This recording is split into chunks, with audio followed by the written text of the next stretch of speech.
Hello friends, welcome to Studypedia. चलिए आज की वीडियो स्टार्ट करते हैं। आज की वीडियो में सॉल्व करेंगे एसएससी सीजीएल 2024 23 सितंबर का फर्स्ट शिफ्ट। इस शिफ्ट के अंदर जो 25 मैथ्स के क्वेश्चंस पूछे गए थे वो आज इस वीडियो में सॉल्व करेंगे। चलिए वीडियो को स्टार्ट करते हैं। देखिए क्वेश्चन नंबर 1 में क्या कह रहा है वो 10 years ago 10 साल पहले सुनीता की उम्र उसकी बेटी तानिया की उम्र से 3 गुना थी। सपोज आज जो है सुनीता की जो एज है उसको हम मान लेते हैं S और तानिया की जो आज की एज है उसे मान लेते हैं T।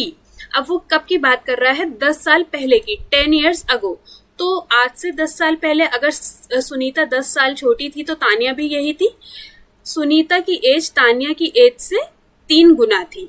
ठीक है, इसे थोड़ा सिंप्लीफाई करते हैं और यहाँ से S की वैल्यू निकाल लेते हैं। S minus 10 is equals to में 3T माइनस में 10 माइनस में 30, सॉरी 3 10 30, तो S is equals to 3T minus में, ये माइनस उधर जाके प्लस हो जाएगा, माइनस का 20। ये हमारे पास एक वैल्यू आ गई S की। अब आगे क्वेश्चन पढ़ते हैं 10 years hence, hence मतलब आज से 10 साल के बाद। तो आज से 10 साल के बाद दोनों की एज 10 साल बढ़ जाएगी। वो बोल रहा है 10 years hence the age of Sunita will be twice the age of Tanya. 10 साल के बाद सुनीता की आयु तान्या की आयु से 2 गुनी होगी, तो ट्वाइस द एज। तो इसे सॉल्व करते हैं। यहाँ पे S की वैल्यू जो हमने ये निकाली है, यहाँ पे हम S की वैल्यू पुट कर देते हैं तो सब कुछ T के टर्म्स में आ जाएगा। देन यहाँ से तान्या की एज निकल आएगी। तो 3T माइनस 20 प्लस का 10 is equals to 2T plus में 20।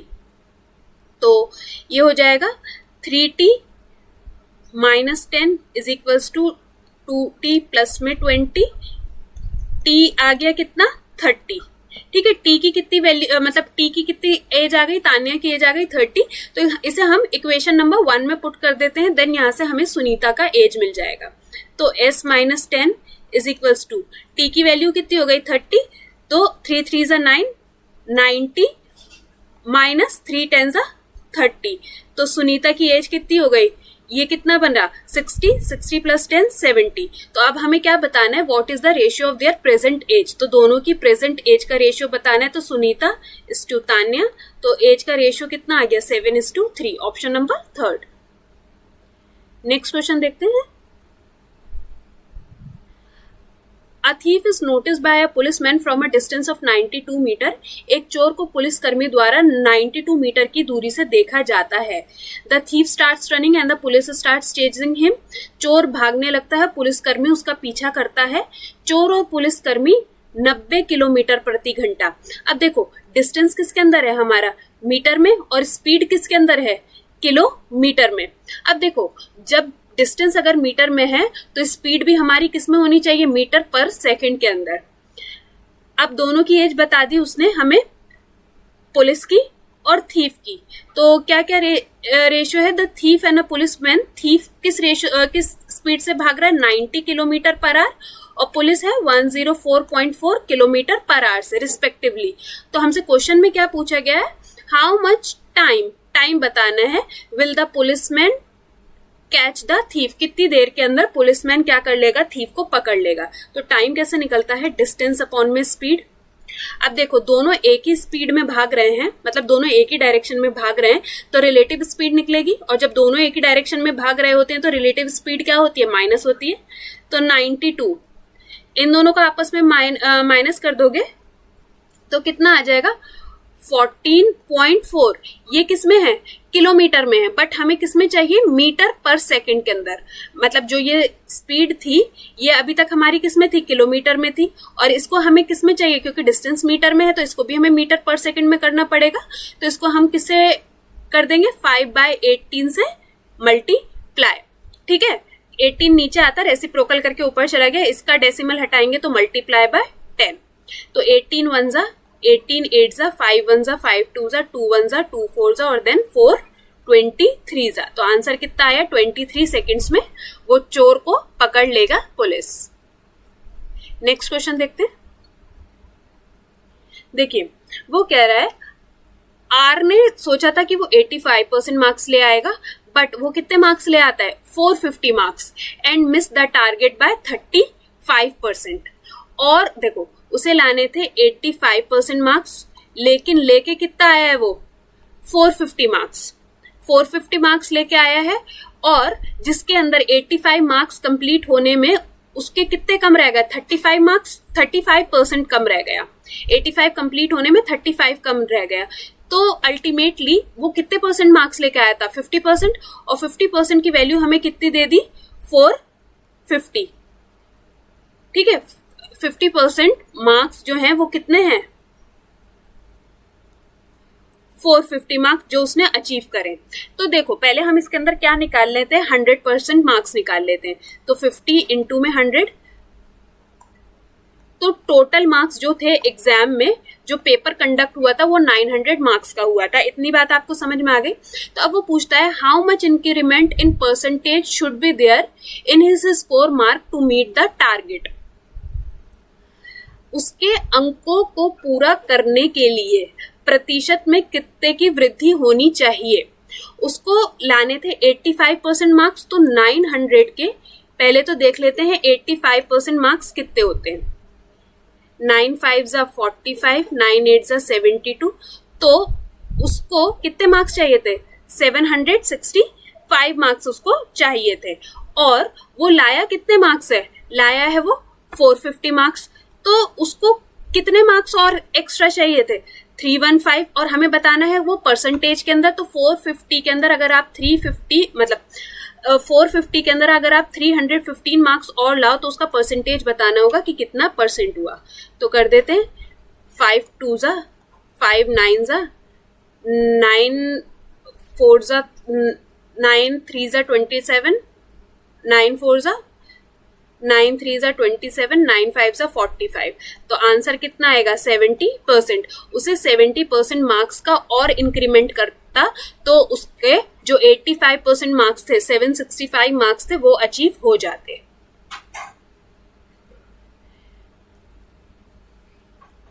अब एक ग्राफ दे रखा है, उसने पूछा है what is the ratio of number of engineers of a country with the above average to the number of engineers in the country with the below average.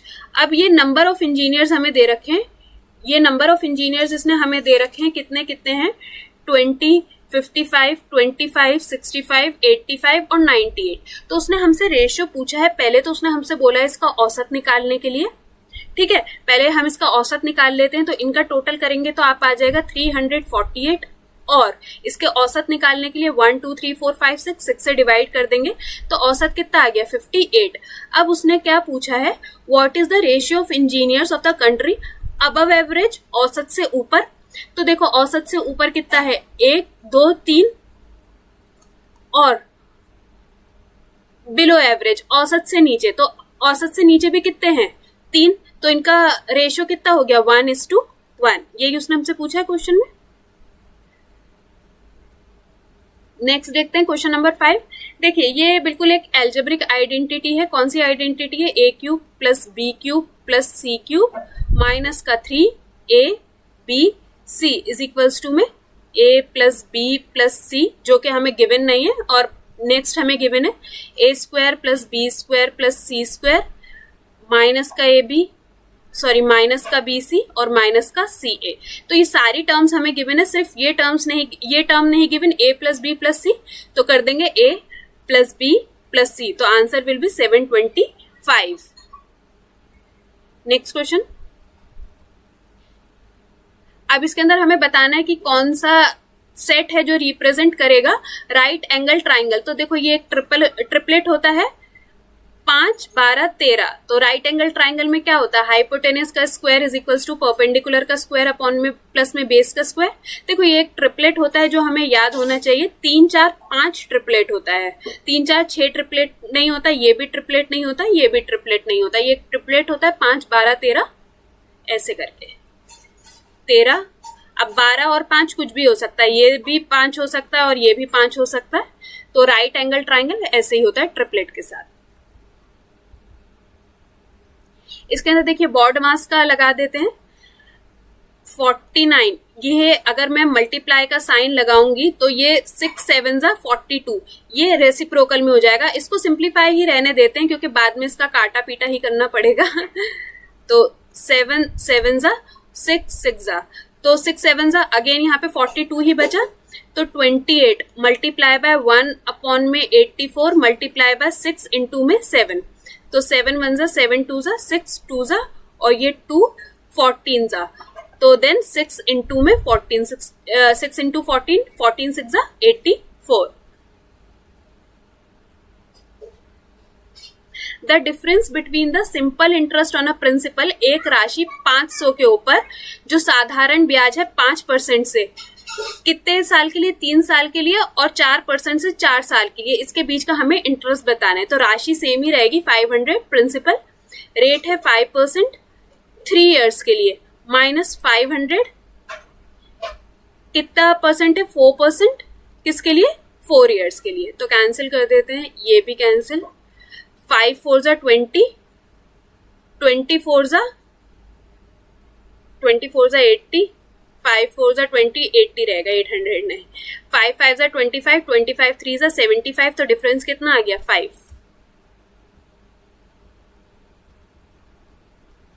वो कह रहा है एक आदमी है, a man has certain number of notes of denomination, 20 रुपए के कुछ नोट हैं उसके पास, तो मान लेते हैं 20 रुपए के एक्स नोट हैं और 10 रुपीज के वाई नोट हैं, विच अमाउंट्स टू 390. तो 20 रुपए के एक्स नोट हैं और 10 रुपए के वाई नोट हैं, जिनको अगर आप प्लस करोगे तो कितने आ जाएंगे? टोटल 390 रुपए. अब वो बोल रहा है if the number of notes of each kind are interchange, अगर नंबर ऑफ नोट मतलब जो ये नोट थे 10 रुपए के एक्स नोट थे, सॉरी 20 रुपए के एक्स नोट थे, अगर वो 10 रुपए के हो जाएं, मतलब ये चेंज कर दिया हमने नंबर ऑफ नोट, जो 10 रुपए के थे वो 20 रुपए में, जो 20 रुपए के थे वो 10 रुपए में, तो ये हो जाएगा 20y. अब वो क्या कह रहा है? Then the new amount is 90 less. तो 390 था पहले, तो अब कितना रह गया? 300. अब उसने हमसे क्या पूछा है? Find the number of note 20 rupees. तो हमें बेसिकली एक्स का वैल्यू बताना है. तो देखो ये जो सेकंड इक्वेशन है इसको हम क्या कर देते हैं? 2 से मल्टीप्लाई, तो ये हो गया 20, ठीक है ना, ये हो गया 40, ये 40 और ये 600. इसको आप कैलकुलेट करो, माइनस के साइन से ये कैंसिल हो जाएगा, ये हो गया 30y इज इक्वल्स टू, यहाँ पे क्या बचेगा? 210, कैंसिल कर देते हैं, 7 जा, तो यहाँ पर y की वैल्यू 7 आ गई. तो फर्स्ट इक्वेशन में पुट कर देते हैं, 20x इज इक्वल्स टू में 390 माइनस 70, तो 20x इज इक्वल्स टू में 330, 320, x का वैल्यू कितना आ गया? 2 1 जा 2, 2 6 जा 12. तो जो 20 रुपए के नोट थे वो कितने नोट थे? 16 नोट.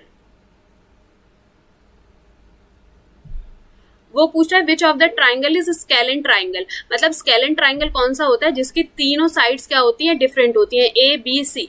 अब ट्राइंगल स्केलन हो, आइसोसेलेस हो या राइट एंगल ट्राइंगल हो, उसके अंदर एक ही चीज होती है कि जो तीनों एंगल होते हैं उनका सम हमेशा कितना होना चाहिए? 180 डिग्री.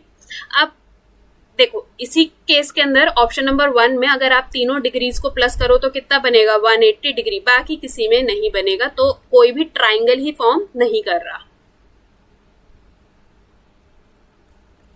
क्वेश्चन नंबर 11 देखते हैं. फॉर 2 सर्कल्स, 2 सर्कल हैं जिनके रेडियस कितना है? 7 और दूसरे का है 7.2. ऐसे करके 2 सर्कल बना देते हैं. एक की त्रिज्या है 7 और दूसरे की त्रिज्या है 7.2 मतलब 3.5. उसके अंदर बोला है whose centers are 15 unit apart, जिनके जो सेंटर हैं, जो इनके बीच का डिस्टेंस है वो कितना है? 15 यूनिट.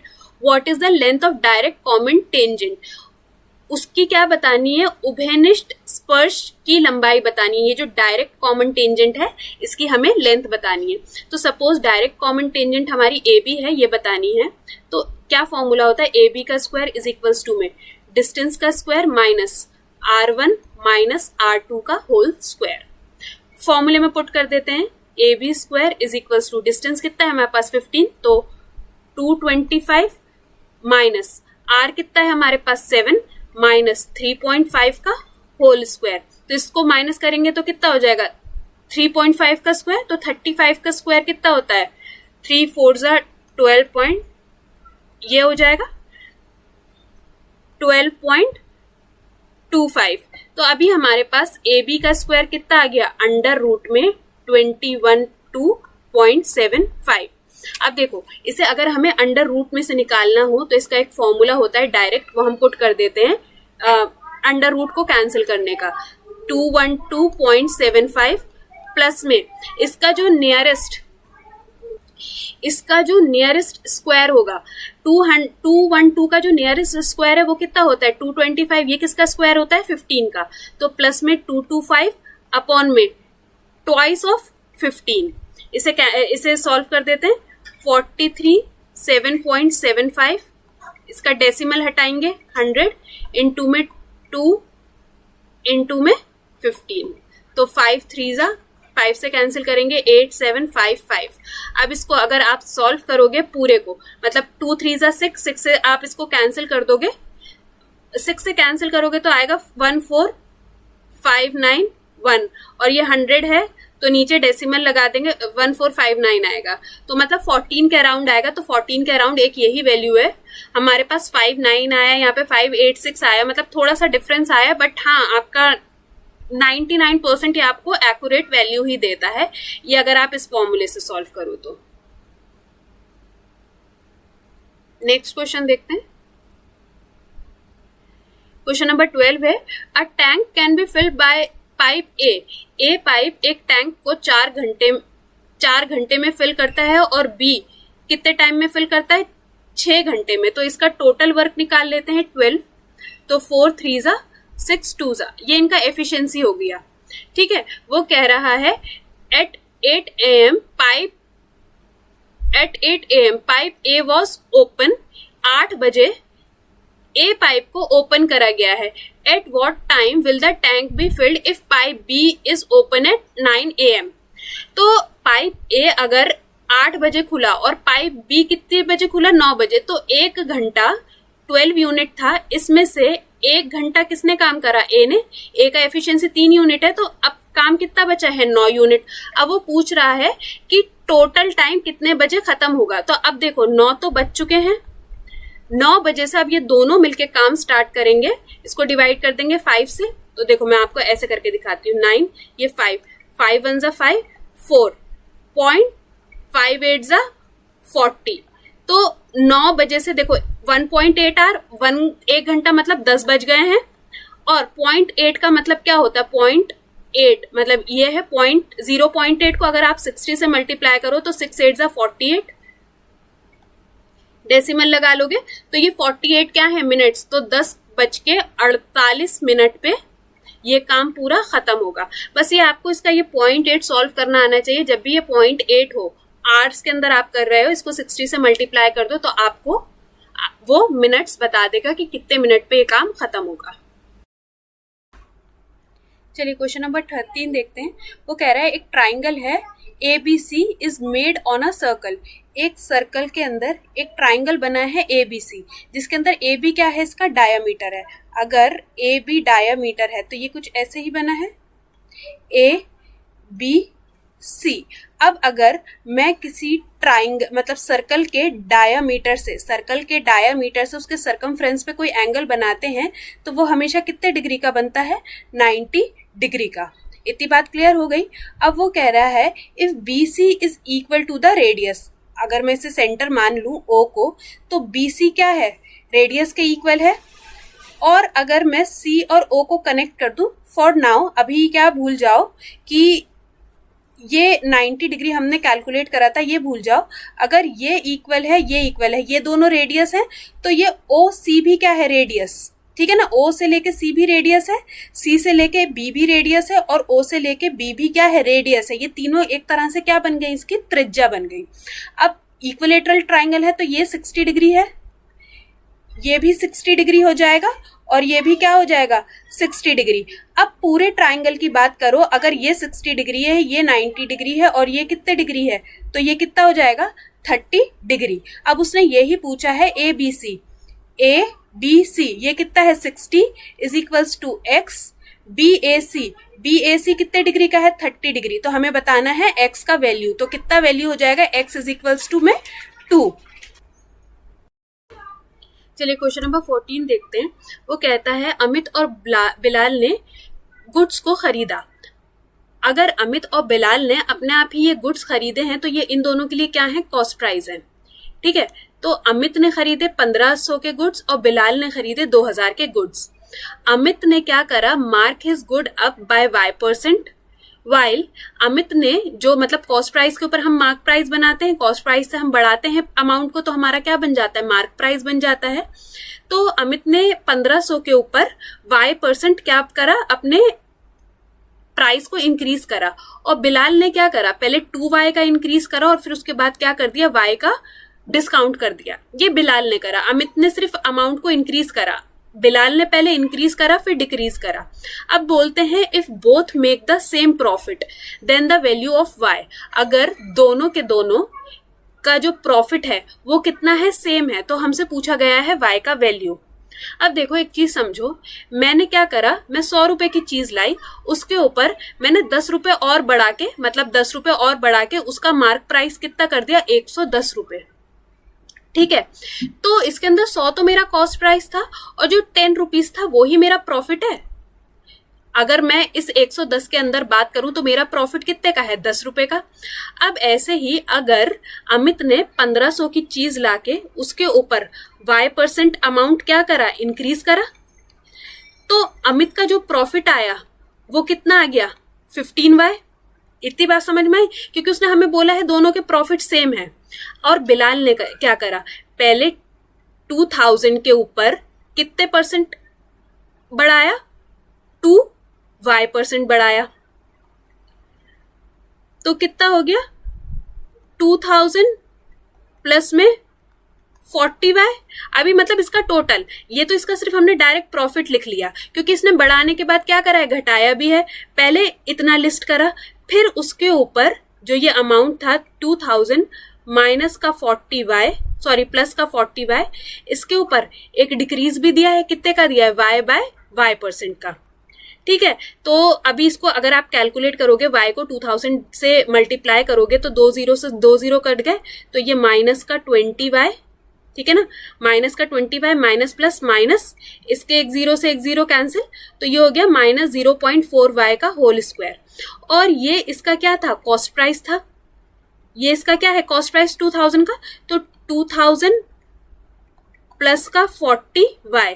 अब आप अगर देखो 2000 को अगर आप उसको इग्नोर कर दो, क्योंकि उसका वो क्या है, कॉस्ट प्राइस, अगर आप इसका कॉस्ट प्राइस को इग्नोर कर दो तो बिलाल का प्रॉफिट कितना है, 20y माइनस का 0.4y का स्क्वायर। बस यहीं से हम उसका y का वैल्यू निकाल देते हैं। अगर दोनों का प्रॉफिट इक्वल है तो 15y इज इक्वल्स टू में 20y माइनस में 0.4y का स्क्वायर, ये इधर चला जाएगा। 5y इज इक्वल्स टू में 0.4y का स्क्वायर, एक y से ये कैंसिल हो जाएगा, डेसिमल हटाएंगे तो 10, तो 10 यहाँ जाके मल्टीप्लाई हो गया, तो 4 से कट कर देते हैं, 4 1 4, 4 2 8 और 0.5, 4 5 20, तो y की वैल्यू कितनी आ गई, 12.5। चलिए क्वेश्चन नंबर 15 देखते हैं। वो बोल रहा है 30, 18 और a का मध्य समानुपातिक है। 30 क्या है, मीन प्रोपोर्शन है किसका, 18 और a का। तो हमें किसकी वैल्यू बतानी है, a का मान बताइए। तो देखो दोनों को क्या कर देते हैं, स्क्वायर कर देते हैं, स्क्वायर से रूट कैंसिल, तो ये हो गया 900 इज इक्वल्स टू 18 इंटू में a, 9 से कट कर देते हैं, 9 2 देन 50, तो a का वैल्यू कितना आ गया हमारे पास, 50 यूनिट। नेक्स्ट क्वेश्चन देखते हैं, क्वेश्चन नंबर 16। ये जो फॉर्मूला है 1 minus cos 2 theta 1 plus cos 2 theta, ये किसका फॉर्मूला है, tan स्क्वायर थीटा का। ये किसका फॉर्मूला है, tan स्क्वायर थीटा। तो आपसे बेसिकली tan स्क्वायर की वैल्यू पूछी गई है। तो यहाँ देखो tan थीटा कितना है, ये माइनस इधर जाके 3 और ये इधर मल्टीप्लाई हो रहा है तो 4, तो अगर बस आपको इसका स्क्वायर करना है तो कितना हो जाएगा, 3 3 9, 4 4 16, 9/16। बस आपको पता होना चाहिए ये tan स्क्वायर थीटा का फॉर्मूला है, आप इसे अपने नोटिंग में ले लो। नेक्स्ट क्वेश्चन देखते हैं। सबसे लंबी छड़ की लंबाई ज्ञात कीजिए जिसे 70 सेंटीमीटर किनारे के घनाभ बर्तन में फिट किया जाता है। Find the length of longest stick. Longest stick cubical vessel के अंदर देखो, जो क्यूब है हमारा, उसकी जो सबसे लंबी स्टिक होगी, सबसे जो स्टिक होगी वो ऐसे करके फिट करी जाएगी। तो एक तरीके से ये क्यूब का डायगोनल है, और क्यूब के डायगोनल का क्या फॉर्मूला होता है, 3 अंडर रूट में a, ठीक है ना। तो हमें वही बताना है डायगोनल, तो diagonal is equal to a हमें दे रखा है 70, सॉरी उल्टा लिख दिया है मैंने फॉर्मूला, a√3 तो ये √3 और a हमारे पास है 70, तो डायगोनल कितना हो गया 70√3, तो answer will be option number 1। Question number 18 देखते हैं। हमें ट्रेड डिस्काउंट्स दे रखे हैं अलग अलग तरीके से, सक्सेसिव डिस्काउंट दे रखे हैं, मतलब जो 2-2 बार दिए जाते हैं। अब उसने पूछा है in which scheme is the selling price is the lowest. अब देखो एक चीज आपको पता होनी चाहिए, डिस्काउंट जितना ज्यादा सेलिंग प्राइस उतना ही कम, बस हमसे यही पूछा गया है। तो देखिए हम इसके सक्सेसिव डिस्काउंट निकालते हैं। सक्सेसिव डिस्काउंट का क्या फॉर्मूला होता है, a प्लस बी माइनस में a इंटू बी अपॉन में 100। तो इसका अगर आप सक्सेसिव डिस्काउंट करो 10 प्लस 8 18 माइनस में 0.8, तो इसका डिस्काउंट कितना बन जाएगा 7.2। 12 प्लस 10 22 माइनस में 1.2, तो इसका डिस्काउंट कितना बन जाएगा 20.8। इसके दो 12 के सक्सेसिव डिस्काउंट है, तो कितना हो जाएगा 24 माइनस में 1.44, तो कितना हो जाएगा 22.56, और ये एक ही डिस्काउंट है 20। तो मैंने बताया डिस्काउंट जितना ज्यादा सेलिंग प्राइस उतना ही कम। तो सबसे ज्यादा डिस्काउंट किस केस में है, ऑप्शन नंबर 3, जब आपको 2 सक्सेसिव डिस्काउंट दिए गए हैं 12% के।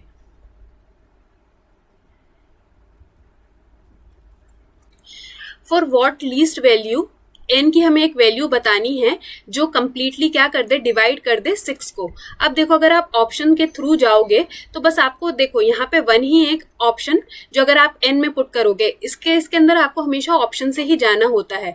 तो अगर हम n का वैल्यू 1 कर दें तो ये हो जाएगा 2 2 = 4 प्लस 2, तो कितना हो जाएगा 6, जो कि कंप्लीटली डिविजिबल है 6 से।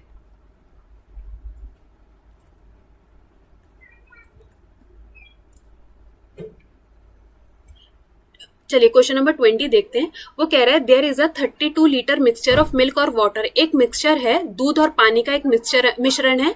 कितना है उसका क्वांटिटी 32 लीटर की। इस मिश्रण में दूध और पानी का अनुपात मिल्क और वाटर किस रेशियो में है 5:3। अगर आप 32 को 5:3 की उसके अंदर लेके आओगे तो 4 5 20 लीटर मिल्क है और 3 4 12 लीटर उसके अंदर वाटर है। अब वो पूछ रहा है इस मिश्रण में कितना लीटर पानी मिलाया जाए, तो 12 + x कितना लीटर पानी मिलाया जाए ताकि परिणामी मिश्रण में 50% पानी हो। अगर आपने पानी मिलाया है मिश्रण में तो मतलब ऑब्वियसली जो क्वांटिटी थी 32 लीटर वो भी तो इंक्रीज होगा x से, तो ये कितना होना चाहिए 50%। अगर आप इसका 50% करो तो क्या वैल्यू आनी चाहिए, ये वैल्यू आनी चाहिए। ठीक है, तो बस इसको इधर ही सॉल्व कर लेते हैं। 5 1 = 5, 5 2 = 10, 12 2 = 24 प्लस में 2x इक्वल्स टू में 32x 32 प्लस में x, तो ये x इधर जाके माइनस हो जाएगा और ये हो जाएगा x इक्वल्स टू ये इधर आके माइनस हो जाएगा, तो x का वैल्यू कितना आ गया 8। तो मतलब 8 लीटर उसके अंदर क्या मिलाना चाहिए पानी, जो परिणाम के अंदर पानी उसके अंदर 50 लीटर हो जाए। क्वेश्चन नंबर 21 देखते हैं। हमें इसके अंदर देखो थीटा का वैल्यू बताना है। कोई ऐसा वैल्यू रखना है जिसके अंदर इन दोनों का अगर आप प्लस करो तो रिजल्टेंट कितना हो 1। तो ये केस सिर्फ 90 डिग्री पे ही हो सकता है। 90 डिग्री पे कॉस कितना होता है 0 डिग्री। 0 डिग्री मतलब ये पूरा वैल्यू खत्म और साइन का डिग्री कितना रह जाएगा 1, तो आंसर कितना आना चाहिए था 1, तो option is 4 90 degree. Question number 22 देखते हैं। वो कह रहा है what is the difference between the average production of plant A और प्लांट 2 ड्यूरिंग द 5 years। जो प्लांट ए है और प्लांट 2 है इनका डिफरेंस बताना है। और कैसा डिफरेंस बताना है, एवरेज प्रोडक्शन का। तो देखो सबसे पहले प्लांट ए, अगर आप इसका टोटल करो तो कितना आ जाएगा 200 ए का, और बी का कितना आ जाएगा 192। हमें इसका डिफरेंस बताना है, तो डिफरेंस कितना आ जाएगा 8, और ये सब किसके अंदर है 1000 के अंदर, 8000। और हमें इसका क्या बताना था एवरेज, एवरेज के लिए 1 2 3 4 5 से आप इसे डिवाइड कर दो तो आंसर आ जाएगा 1600। नेक्स्ट क्वेश्चन देखते हैं, क्वेश्चन नंबर 23। इसके अंदर हमें क्या बताना है, what is the ratio of total sale of B2 की टोटल सेल हमारे पास है 140, रेशियो बताना है। किसकी टोटल सेल के साथ इसका रेशियो बताना है B4, और B4 की हमारे पास टोटल सेल है 180, तो रेशियो कितना हो गया 7:9। चलिए क्वेश्चन नंबर 24 देखते हैं। उसने हमसे वैल्यू पूछी है x² + y² + z² की। अब देखो सबका स्क्वायर कर देते हैं। अगर मैं x² y² और z² का डायरेक्ट अगर मैं इसका स्क्वायर करूं तो क्या हो जाएगा r² cos² t प्लस में इसका r² sin² t cos² u plus r² sin² t और sin² u, ऐसे ही बनेगा। अब देखो इसके अंदर cos² u है और sin² u है। अगर इसके अंदर में से r² sin² t और r² sin² t अगर मैंने कॉमन ले लिया, अगर मैंने इन दोनों में से कॉमन ले लिया तो ये बीच में से हट गया, तो क्या बचा हमारे पास cos² प्लस में sin², cos² प्लस में sin² u, तो ये इसका वैल्यू कितना हो जाएगा 1। अगर 1 हो गया तो ये पूरा वैल्यू फिनिश, मल्टीप्लाई करो या ना करो, ठीक है। अब ये क्या बचा cos² t और sin² t, इसके अंदर से अगर मैं r कॉमन ले लूं तो बीच में क्या बचेगा cos² t plus sin² t, और cos² प्लस sin² का वैल्यू कितना होता है 1, तो अल्टीमेटली मेरे पास आंसर में क्या बचेगा r²। चलिए लास्ट क्वेश्चन देखते हैं, क्वेश्चन नंबर 25। उसने हमें एक बार ग्राफ दिया है और हमसे क्या पूछा है, the average number of student present in Monday Tuesday Wednesday. तो मंडे में हमारे पास 25, ट्यूसडे के अंदर है 30 और वेडनेसडे के अंदर है हमारे पास 20, तो 5 2 2 4 5 6 7 75, और हमें इसका क्या बताना था एवरेज बताना था, औसत बताना था। तो 3 से डिवाइड कर देंगे तो कितना एवरेज आएगा 25। सो आज की वीडियो में हमने पूरे 25 क्वेश्चन सॉल्व कर लिए हैं 23 सितंबर का फर्स्ट शिफ्ट का। होप ये वीडियो आपके लिए हेल्पफुल रहेगी, और वीडियो अच्छा लगा हो तो सब्सक्राइब जरूर करिएगा, और अगर आपको लगता है ये आप किसी फैमिली और फ्रेंड के लिए हेल्पफुल है तो please do share the video. Thank you so much, मिलते हैं नेक्स्ट वीडियो में।